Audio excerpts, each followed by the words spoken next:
வணக்கம் நேயர்களே. 2026 ஆம் ஆண்டு பிறக்கும் பராபவ வருடம் கடக ராசிக்காரர்களுக்கு எப்படி இருக்கப் போகிறது? கடக ராசிக்கு இந்த ஆண்டு 8வது இடத்தில் புத்தாண்டு பிறக்கிறது. இது உங்களுக்கு தொழில் ரீதியான வளர்ச்சி, எதிர்பாராத அதிர்ஷ்டம் மற்றும் பல மாற்றங்களை வழங்கப் போகும் ஆண்டாக அமையப் போகிறது. கடக ராசி நேயர்களே, இந்த ஆண்டு பல்வேறு அனுபவங்கள் மூலம் உங்கள் தன்னம்பிக்கை உயரும். சுப காரியங்களில் இருந்த தடைகள் விலகும். சமுதாயத்தில் செல்வாக்கும் மரியாதையும் உயரும். முக்கிய புள்ளிகளின் நட்பு கிடைத்து அது உங்கள் வளர்ச்சிக்கு உறுதுணையாக இருக்கும். மனதில் இருந்த பயம் நீங்கி சிந்தனைகள் தெளிவாகும். அதே சமயம் குடும்ப விவகாரங்களில் முடிவெடுக்கும் போது அவசரம் காட்டாமல் பெற்றோரின் ஆலோசனையை கேட்டு நடப்பது உங்களுக்கு நன்மைகளை தரும். பொருளாதார நிலையை பொறுத்தவரை இந்த ஆண்டு மிகவும் திருப்திகரமாக இருக்கும். எதிர்பார்த்ததை விட வருமானம் அதிகரிக்கும் என்பதால் பழைய கடன்களை முழுமையாக அடைத்து நிம்மதி பெறுவீர்கள். சொந்த வீடு வாங்கும் கனவு இந்த ஆண்டு நனவாகும். பழைய வாகனத்தை மாற்றிவிட்டு புதிய வாகனம் வாங்குவீர்கள்.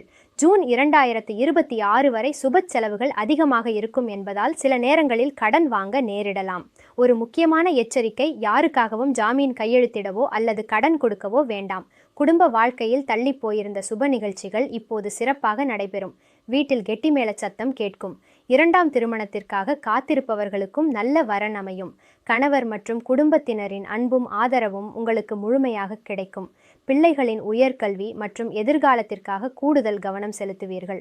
குடும்ப உறுப்பினர்களிடம் விட்டு கொடுத்து போவது நல்லது. அக்கம்பக்கத்தினருடன் பழகும்போது சற்று நிதானம் தேவை. பூர்வீக சொத்து விவகாரங்களில் அனுபவம் உள்ளவர்களின் ஆலோசனையை பெறுவது சிறப்பாக இருக்கும். வேலை மற்றும் தொழிலில் உங்களுக்கான சரியான அங்கீகாரம் கிடைக்கும். நீண்ட நாட்களாக தடைப்பட்ட பதவி உயர்வு மற்றும் சம்பள உயர்வு இப்போது தடையின்றி வரும். மேலதிகாரிகள் உங்களுக்கு சாதகமாக இருப்பார்கள். குறிப்பாக கணினித்துறையில் இருப்பவர்களுக்கு வெளிநாடு செல்லும் வாய்ப்புகள் தேடி வரும். தொழிலில் புதிய மாற்றங்களை செய்து லாபத்தை பெருக்குவீர்கள். ஹோட்டல், இரும்பு, எலக்ட்ரானிக்ஸ் மற்றும் தானியத் தொழில்களில் அதிக லாபம் கிடைக்கும். பழைய பாக்கிகளை சுமூகமாக பேசி வசூலிப்பீர்கள்.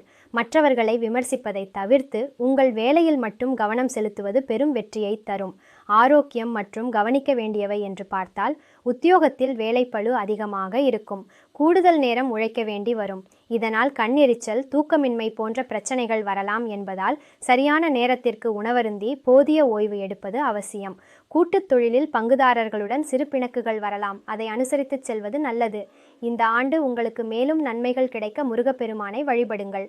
இது உங்கள் வாழ்வில் மகிழ்ச்சியையும் முன்னேற்றத்தையும் வாரி வழங்கும். இனிய தமிழ் புத்தாண்டு நல்வாழ்த்துக்கள்.